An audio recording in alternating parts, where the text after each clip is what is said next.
বলো কি নেবে এটা ঢালা না, এটা ফেঁসা।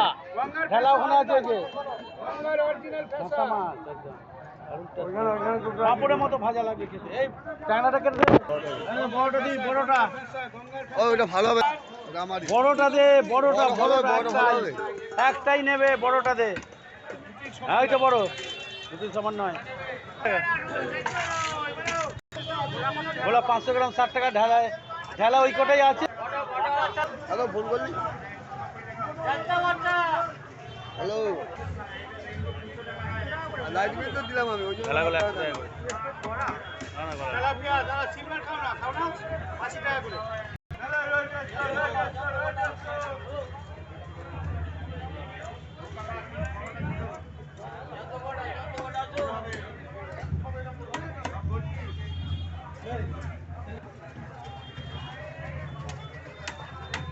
ছোট একটা দিয়ে হবে না, ওটা ছোট একটা দিয়ে দাও।